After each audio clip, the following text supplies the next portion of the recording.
The following episode of the West Coast Avengers features key and rare comics as well as original artwork that may induce excessive drooling and possible seizure. View at your own risk. West Coast Avengers, flexing with those keys and grails. West Coast Avengers and keys and grails. Hey, what's up, everybody? It's your friend Dave and my pal Matt Ritchie. Hey, guys. And if you don't know Matt, Matt is not just a dope artist. He's also not just founder of one of the greatest Instagram accounts based on comics, Keys and Grails. At Keys and Grails. But what most people don't know about Matt... That'll float somewhere. Yeah, it's going to be all over the place. Right. There will be like Keys and Grails shooting. Yeah, everybody's got to check out.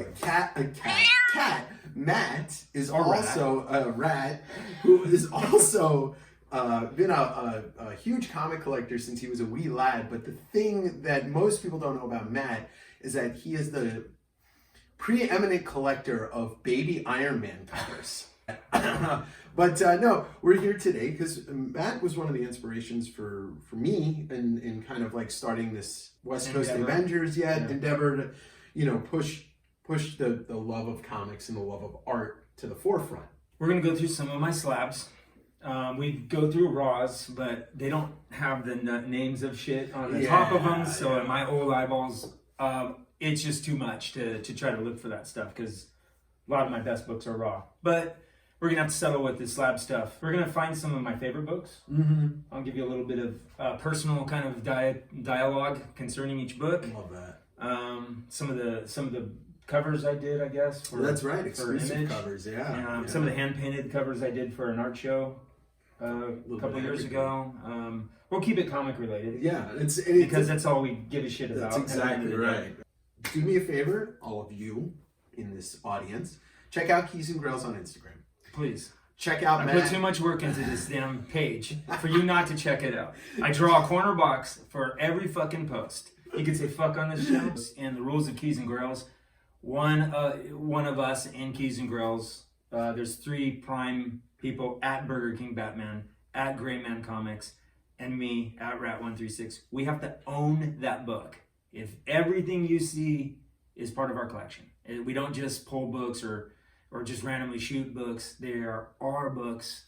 Yeah, and Keys and Grails is a huge inspiration for me because it's not just like, oh, look at this comic. It's why is this comic important? Who drew it? Who wrote it? What's the significance of it in the history of comics?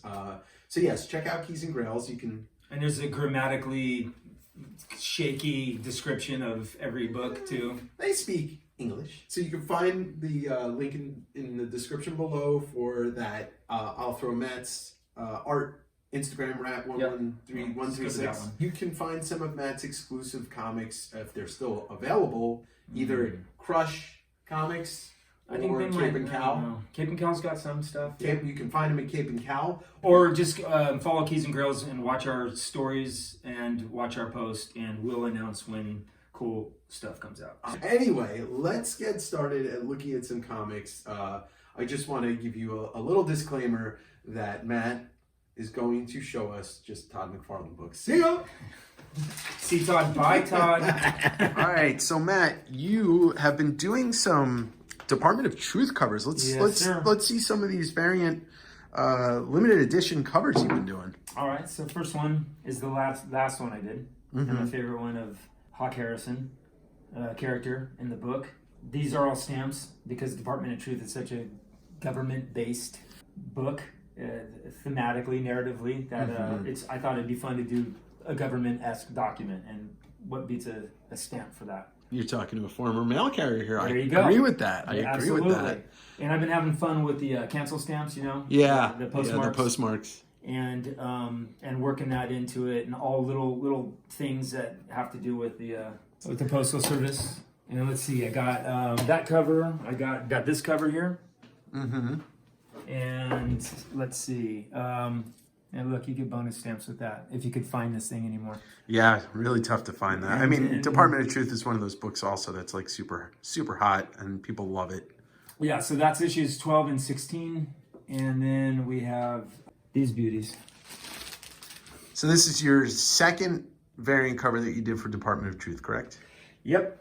So, you know, it's the 12 14, 16, waiting for some CGC signature series of these. And then I have a 16 that I'm waiting for that we did with Heatseeker. Here's my first question for you. What was the first comic book you ever got? Do you remember? Iron Man, I don't know the issue, 1975. Okay, 1975. I got it when I had a hernia surgery. I was 4.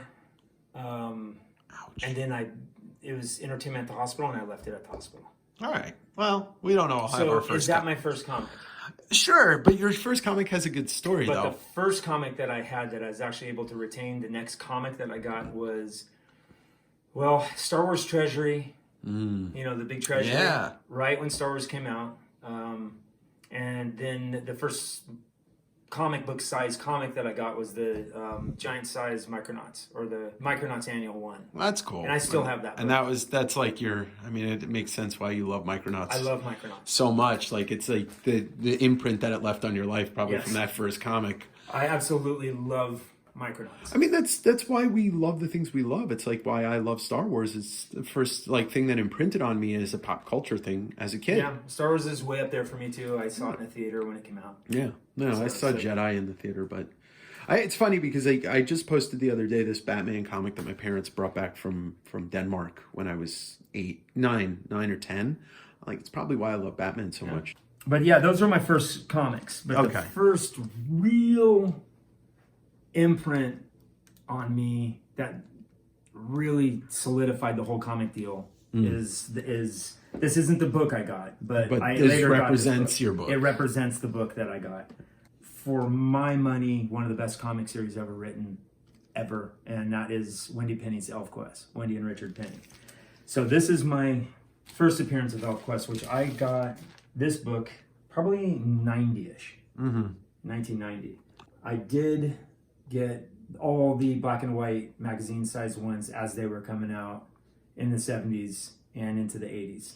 So is Fantasy Quarterly the first appearance of ElfQuest in print? Yes. And then they went off of the Fantasy Quarterly and then started Warp Graphics, Wendy and Richard Penny Graphics, and just decided that they were going to do that. So pioneers in independent publishing.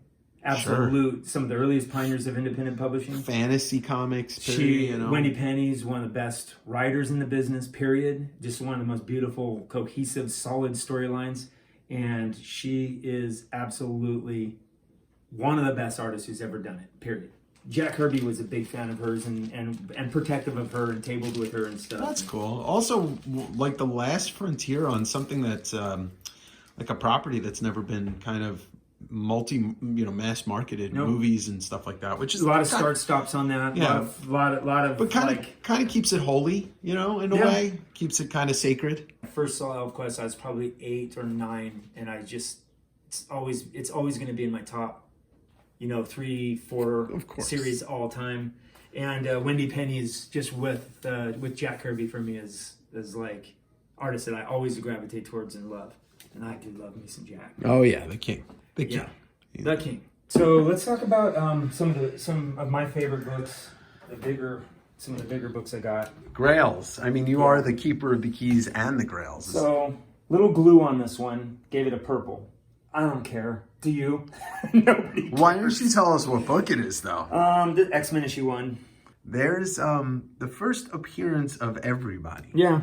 This is a holy grail. Yes, this is a holy it's one of the the sacred holy grails of comics. And this was a $50 book for me in 1990. And it's one of my favorite books because I've always loved the X-Men. And just definitely the most representative of the comic characters for like everybody overall. Like you can attach yourself emotionally to so many of them. Well, the Claremont run really brought everybody in and turned it into a soap almost. Yeah. And personalized heroes and personalized the team. And I love the Claremont run, and I have everything in the Claremont run. But this is what started it, and it's classic Kirby. And if I didn't own this book, I have X-Men 1 Unbroken 1 through 26 or 27 with a couple gaps, and then it picks up again. But if I didn't have this, I wouldn't have an X-Men run of 1 through 20. So I think the thing that for the X-Men to me kind of symbolizes a lot of the world's history and the people that have had it hard in life. Yeah, it's a statement. You know, and it's an early statement. It's a dated statement, but it's an attempt, and it became one of Marvel's, if not their biggest book for a while. So, and then here's a book that I absolutely wanted as a kid. It was $40 on the wall, $30 on the wall at Al's Comics, Stockton, California. I couldn't afford the book then, so I had to buy it again. Later on in life, and I love Wolverine, so let's call that the Wolverine book. Yeah, so because when you think about it, it is the Wolverine book. I mean, I agree with you as a lifelong Wolverine fan that that's the Wolverine book, because that trilogy is Hulk 181. You're wearing it on your chest right now. Yes, I am. You're holding it. I think that book is for anybody that's around our age group, 40, 50. That's the book. Yeah, it's not it's one of the big Bronze Age ones. Yeah, that one, and then let's pull out another one of the big Bronze Age books. Both of them 5.5s. So we've got Hulk 181, Giant Size X-Men 1, Wolverine, big books. But let's hear about your Giant Size X-Men a little bit. So Crush Comics, Castro Valley, California, opened in 1990. I was in college and big time comic collector, of course. And I knew the owner was friends of a friend of mine's brother, but we all hung out. So I knew the guy Mike who owned it, and I think he had this on his wall. We walked in there day one, and he pulled from his personal collection to beef up the wall, and then he had his stock to get the shop going. Of course. And I think it was $30. So I picked it up and I held on to it. Jeez. And later on got it slabbed and absolutely love this book. Always wanted one when I was little. And just figured that day that'd be a great way to christen the store, as it were. Yeah. This is the champagne bottle I broke on the bow of the store for $30. Yeah. There's a lot of books that people associate you with in your friend circle and outside your friend circle. Yes. And I think the one you're holding in your hand is probably the one that everyone associates with you the most as a personal thing. Yes. So what do we have there? Even though ElfQuest is a personal childhood favorite. Yeah. This is more, I guess, I'm able to, or I grab up as much as I possibly can any chance I get, because I goddamn love this book. And I love this whole series, especially the first number of issues with Michael Golden, because I love the Micronauts. Mm-hmm. And I love the Micronauts because just the Bill Mantlo story is just great. It's kind of epic, especially for a youngster. Yeah. But so that's your fifth copy. You have 5 copies of Micronauts #1, and old slab. But I got a bunch of raws, and I probably got one even nicer.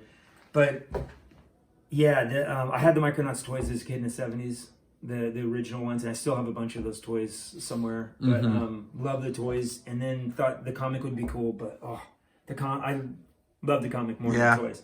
And a number of these characters came about through Marvel that weren't based on toys.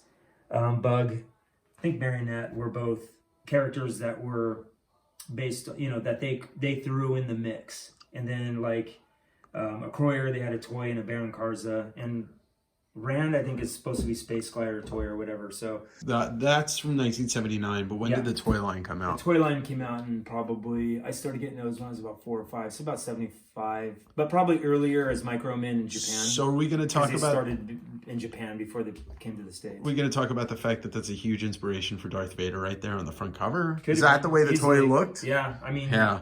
I mean, if that's the way the toy looked, that's the way the toy looked. I have a Baron Karza. It's all black armor, the grill in the face, and did definitely an inspiration on it. Maybe he did. Yeah. Maybe he didn't. But I know that I've made that correlation before as well. Every time I seen that book since I was a kid, I was like, I would do a double take of like, what, Vader? Yeah, it looks. Oh, it's funny how like often I used to see that book because it was you know, it's one of those things. It's associated with the toy line, so it's got like the crossover fans that might have not been into the toy line and maybe went back to collect the toys, or like you, that was a huge toy fan, and then the comic comes out. And Well, you know, it was meant for my age group. Yeah. Because I was born in 70. I bought Micronauts comics because of Micronauts toys. I bought Shogun comics because of Shogun toys, and I bought ROM because I had a ROM. You know, so and the Micronauts were by far and away my absolute favorite of the toys, and then the comic I just absolutely love. Though I do have ROM and Shogun, you know, all the issues in my collection as well. I have 2 complete sets of Micronauts Volume 1, and then I have 5 sets of issues 1 through 13 or something. You know? He's a fan, guys. The Michael Golden ones, because Michael Golden was amazing on this book. Oh, okay. Oh, all right. So what do you have here, Matt? The Holy Trinity trilogy of my favorite artists in comic books, Jack Kirby. So we got the Galactus Saga, and if I have to talk about the Galactus Saga to anybody watching this channel, they shouldn't. They should be on like Sports Center or something. I don't know where they should be, but they shouldn't be watching this. So this is it's a 0.5 copy, but it means the world to me. One of my best friends, Mike Gray, gave this to me, and at Pencil for Hire on Instagram, an amazing artist, cartoonist, and comic book collector, and just a sweetheart of a guy. For my birthday, my 21st or 20th or 21st birthday, I don't know. And he had probably a couple copies, and he gave this to me. Beautiful book. It was important to me. I'd like to get another one, but I'm not replacing it. Yeah, you just want a second copy. This was from one of my best friends in college. Knew this book was important to me, gave it to me. I love this book. It's just a personal treasure of mine. Yeah. I love this cover. I got this book for a great price. Got it slabbed. I knew it was about a 3, and it came back a 3, and I'm pretty happy with it. But like I said, I absolutely love this cover, so I had an opportunity to pick one up that presented so beautifully for its grade, and I just didn't care. I want to see double when I look at this cover. I mean, I'm punch drunk, you know, just a double vision of this thing. When I think about Kirby, like to me, that's his cover, his top cover, period. That's my opinion. So that's double Galactus. That means you could eat 2 worlds with those books. Yes, at a time, yeah. Yeah. You know, that's very efficient world consumption. And then closing out the trilogy. You know, everybody hates the brown. And the clunky corner box of Johnny Goes to College. Maybe that would present better, and if it had Kirby Crackle and stuff in the back, this would be... I think the image of Surfer on that cover is badass. I think, it is a bad cover design, but... Yeah. But in terms because of... it's part of this whole thing, you know, I still have a soft spot in my heart. Of course. And it reads well. Yeah. It's a wild ride, that read. It is a wild ride, that read. It is. Like, I read it a couple weeks ago, and I was just like... It's just crazy because it starts with like them in the negative zone, like clearing out that part of the last story. Yeah, Kirby. It's hard to believe that man was able to pull off all the stuff he pulled off. Just brilliant. Just brilliant. And for the end of the show, I will be pulling out something that is quite amazing. We're gonna do some more of your favorite artists. Yes. So we went 48, 49. Yeah. And 50. Yeah. So let's just go to 51 because it's a standalone story. It's everybody loves This Man, This Monster. Well, this is supposedly was Stan Lee's favorite thing he ever wrote, and maybe for good reason. It is actually a fantastic read and a great cover. There's nothing wrong. This is a near perfect Silver Age superhero book from top to bottom. 100%. Some of the best art, the best artists, classic, really good Stan Lee writing. Focuses on a character that a lot of people love, but doesn't get the love that he deserves. You know, especially when it comes to a good story. And it's nice when you go through an epic trilogy with the Watcher and the Galactus and Silver Surfer coming through, and there's 3 books there. Then you do that, and then where do you go from here? Seriously, like where would you go from here? Well, let's check it out. You bring in another you probably iconic character. You bring in a character. You bring in an A-lister. And you start in looks like 66, you start displaying some representation in your mainstream comics, and which was sorely needed, and hopefully kick off something that continues, especially at this time. So, and Black Panther is absolutely an amazing character, one of my all-time favorites as well, especially with those movies. Oh yeah. If you ever, if you doubted him, he crushed it.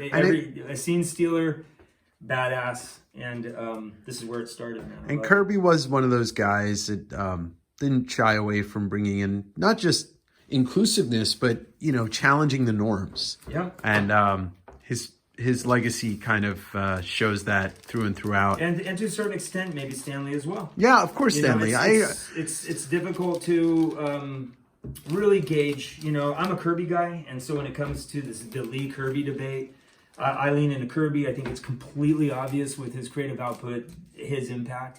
But I'm not not the guy to run around and overly marginalize Stanley. I think you can't have one without the other. I don't think so. I don't think you could have. If you're putting the weight on one over the other as far as the overall contribution, what we're seeing and experiencing, I think Kirby's the guy who should be in the forefront. I mean, God, they should share the same spotlight. I think. Maybe I'm leaning into the artists. Yeah. Corner, but right. Kirby was a great writer and a conceptualist. I mean, the guy was he's the king. Yeah, he's the king. He's the king. He's the best of but them all. Stan's the man. Stan's the man. But I think it's a toupee and the glasses and a fantastic personality. And I have met, like I've told you before, I've met Stan. Yeah. 7 or 8 times. He's always a wonderful man to talk to, engaging, gracious. And then even observing him interact with others from afar, waiting to see him. Mm-hmm.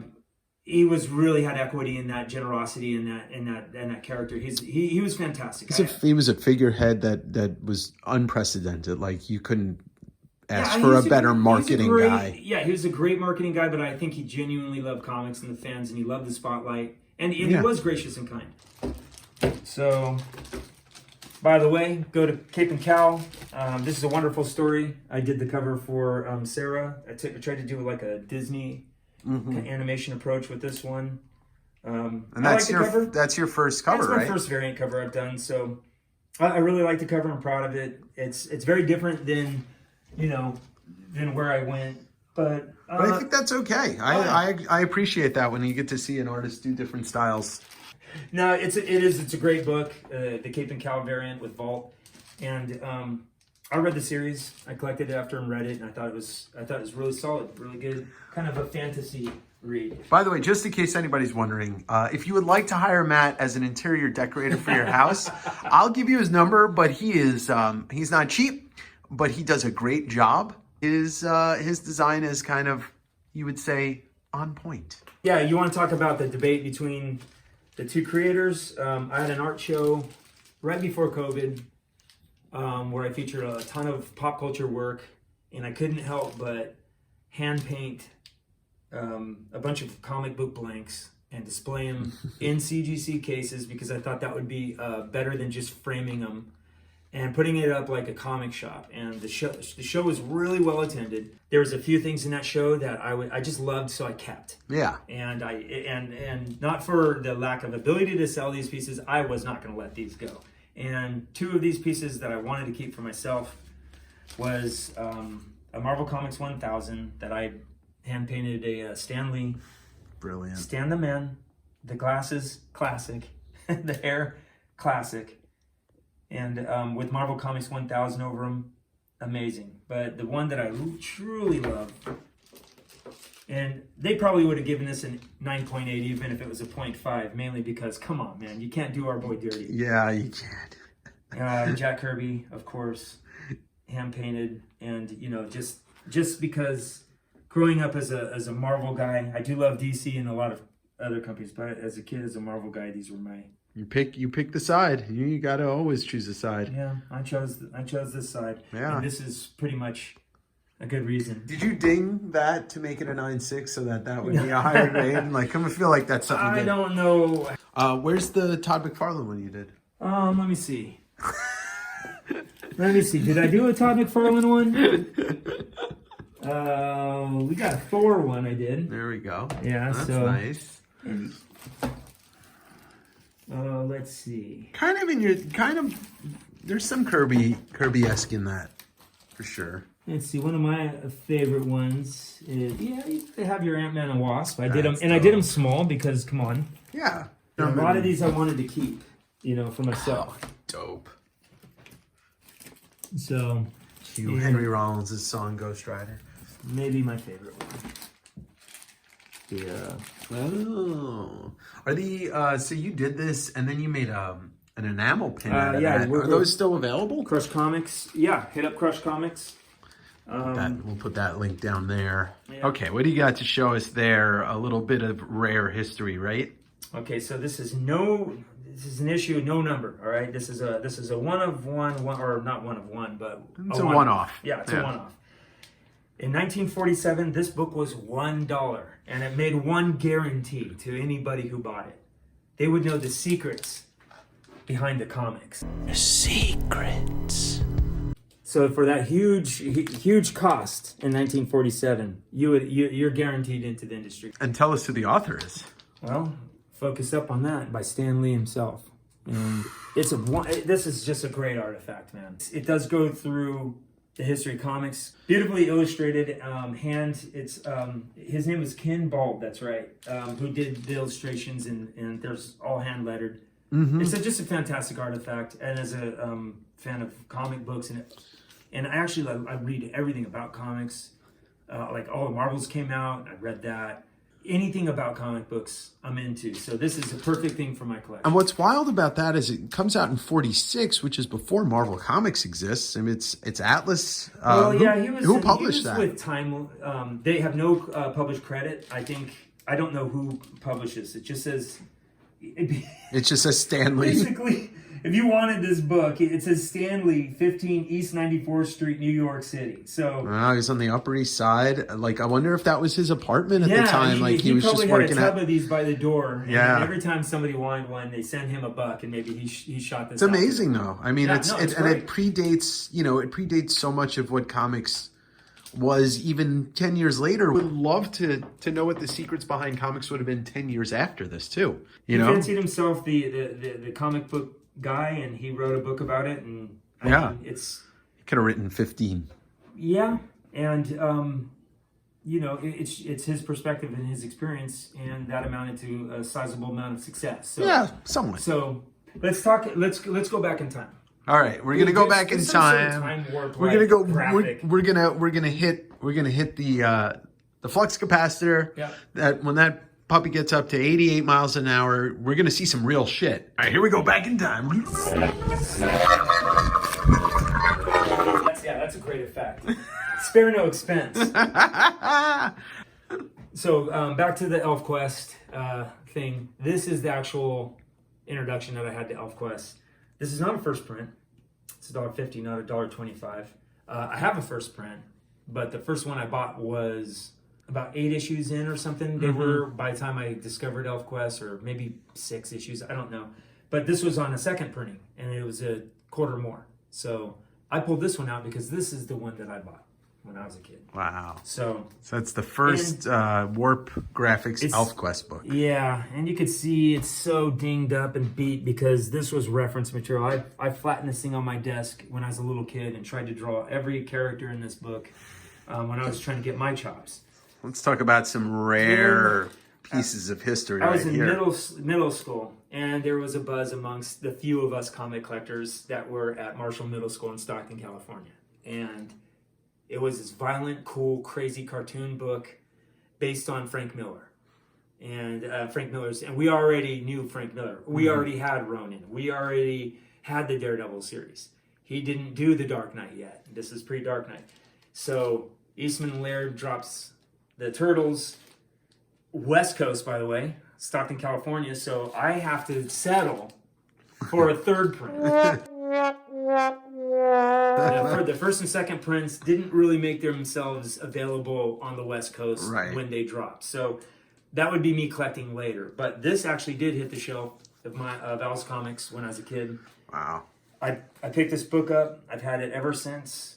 It's a 9.0 because I flattened this out on my desk and religiously drew the Turtles and all the characters in it as well. But it still is a 9.0. I was really careful as a kid. I was 14 when this came out. So that's a Teenage Mutant Ninja Turtles #1. Third print. Magazine size. Like, it's still, you know, in terms of the last 40 years of comics, one of the rarest books you could own, if not in the top 10. I mean, #1's probably the rarest book to come out in the last 40 years. #1's probably the Copper Age you know. And but in terms of, like... It's a top 3 Copper Age book, which would be the 80s. And, you know, like, if you think of the Bronze Age that's your...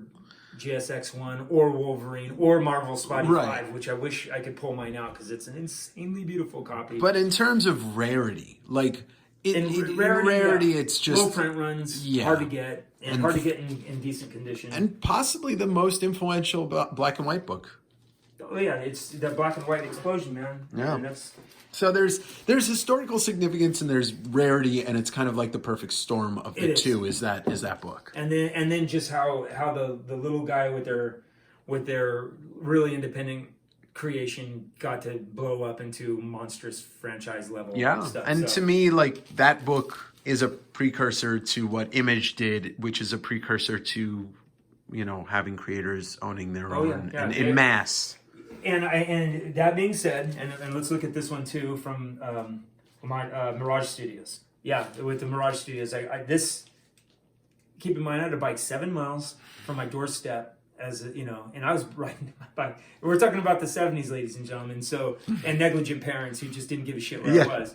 So I was on my bike going to Crush, riding my bike as an 8-9-year-old, 7 miles, 14 round.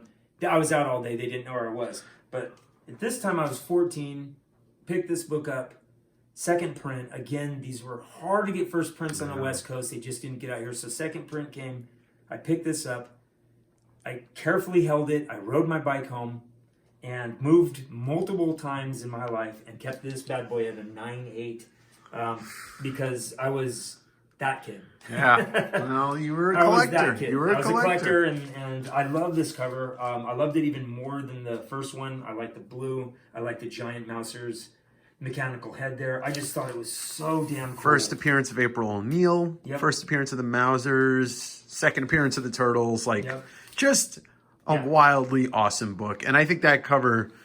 It's not as iconic as #1, but it's just as awesome. Yeah, and for me personally, it's the cover I like more. But okay, you want to see something that's kind of valuable and kind of weird, and very rare. Yeah, this is how I read that. Here, I could pull this right off the bookshelf. All right, so here we go. This bad boy is very cool, man, and these are starting to go for a whole lot of money right now. I've never seen it, and they're very rare, and it collects all the black and white. Yeah. If you ever find the Cerebus issue, I just saw that. Let me know. You can find them online. They're hundreds of bucks, unfortunately, and more at times because it's a reprint. It's the volume 1. And, so you got introductions 1, 2, 3, Raphael, 4, 5, 6, 7, Michelangelo, 8, Donatello, 9, Leonardo, 10, 11. So is that the? Do you think that's the order they came out in, or the order that they want you to read them in?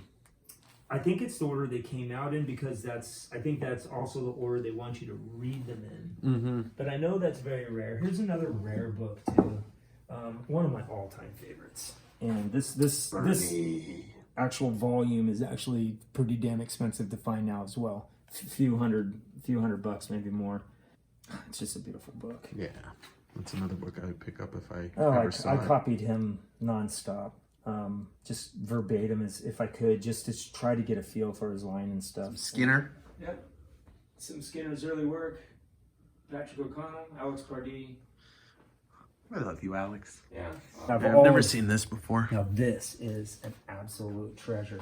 Is that a French published book? This is French published of Berman Threat, and it's got the hardbound, and this is about the condition I found it in. But I went back and looked this up, and it's hard to find and very expensive to get now. And it's just wonderful, like the original Bourbon Threat, which became Shaolin Cowboy. Yeah. And this early French. Unparalleled. Yeah, just unparalleled. I'm a huge, monstrous Darrow fan, of course. His love and kinship with Mobius is a beautiful thing. Oh, okay. Well, let's get in here. I'm gonna move these books because I have them so. Okay, here we go. Come on, you're almost there, dude. There we go. Books. Yeah.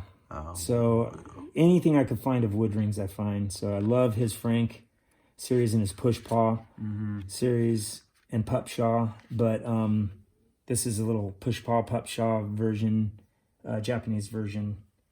Let's see what other little oddities I have. Oh, here's this. I forgot where I got this. Maybe it's when I saw Chris Ware speak at the Jewish Community Center in San Francisco. He did a wonderful lecture there, and I think I picked up some stuff while I was out there too.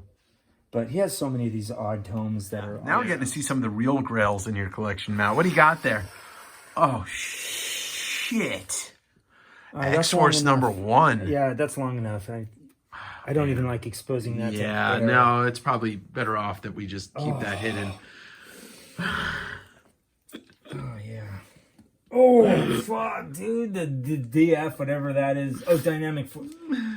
Damn, dude. All right, so we're talking some of the biggest books in the collection. Yeah. And guys, I can't get rid of these books ever. They're gonna the Iron Baby's got to stay in my collection forever. Because apparently, if I forfeit the books, I forfeit my collection. So. Yeah. Yes, you have been cursed by the West Coast Avengers. And super ugly too, I believe. We gotta look at some original art. Matt, what do you got to show us? Well, here we go. I think this is issue 182 of Thor. The great John Buscema. And inks by Joe Sennett. Wow, look at that Doom. Yep, and that's why I picked up that page. Yeah, you got Latveria, you got Doom, you got I guess that's Dr. Donald Blake. Well, it's Donald Blake. So But it's not Thor. Well, I didn't want Thor from that Thor issue. Yeah. I wanted Doom from Of that Thor course. issue. So there's that. And then let's talk about my favorite comic-related possession of my entire life. Okay. And it would be this Jack Kirby splash page from Captain America 102 that I had signed by Jack. Well, I tried to give him this page. Walked in the 1992 San Diego Comic-Con, arguably the best Comic-Con ever. It is the collision of every single era. Bob Kane was there. Francis Ford Coppola was there. Jack and Stan were there. But then you had like those great artists that came later. I think Frank Miller was there. I know Bernie Wrightson was there because I met him there. Mm-hmm. But then you had wonderful artists like Vess and Mike Allred there, Evan Dorkin, Aragones, and Stan Sakai. The new guard and the old guard. But you had McFarlane, Liefeld, Lee. They were all there too. Yeah. Woodring was there. Got a bunch of work from Woodring. Neil Adams had him draw stuff. Remita Sr. and Jr. were there. Met them. I mean, it was the perfect storm. Yeah. And it was an introduction of original art market in a way. Nobody knew how to value or price this stuff. I walked in with a $300 budget as a 21-year-old man. For $100, I bought this Captain America page. And for $80, I blew through over half my budget for the con. I bought this Buscema page. Jesus. Walked around with this. Within an hour of buying this page, found Mr. Kirby and Roz together. They were not at a table. They were just kind of between. And I said, excuse me, don't mean to interrupt. I mean, I knew who I was talking to. I know you're having a hard time reacquiring your work from Marvel. Just bought this for $100. Would love to give it to you.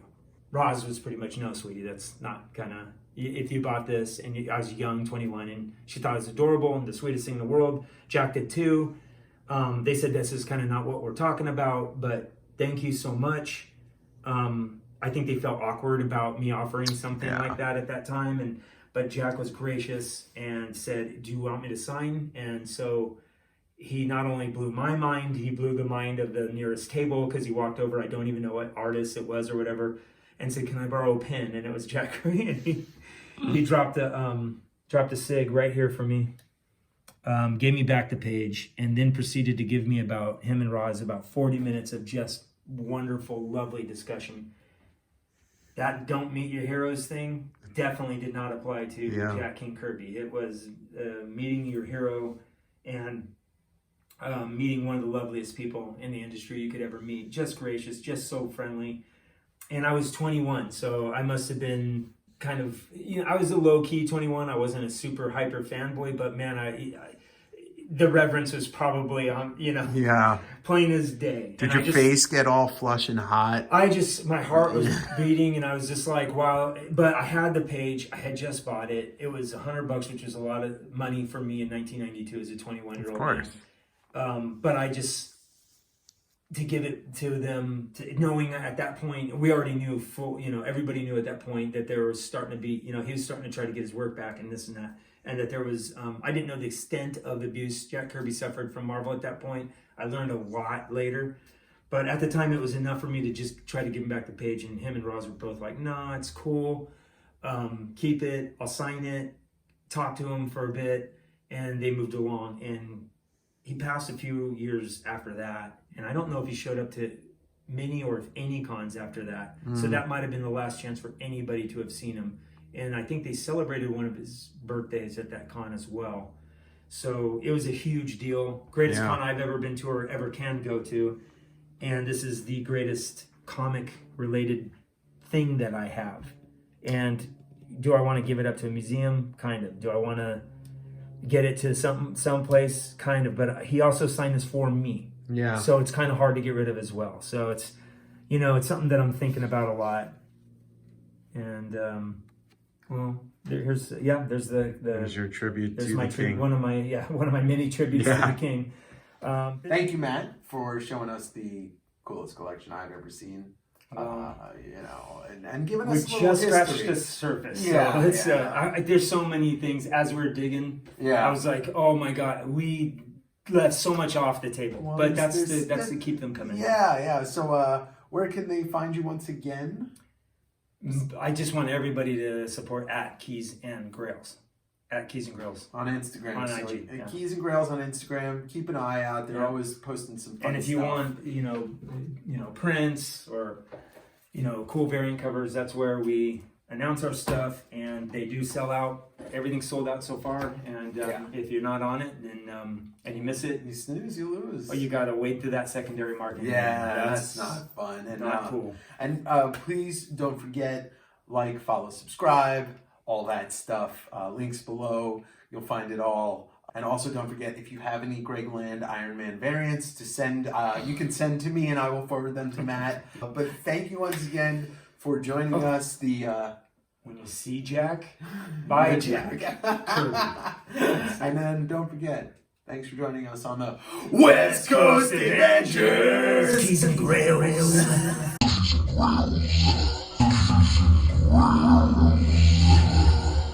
Just one last thing is don't forget to go to the gym and exercise when you're looking for your comics. I'm always accused of flexing. Aw. Fuck. West Coast Adventures!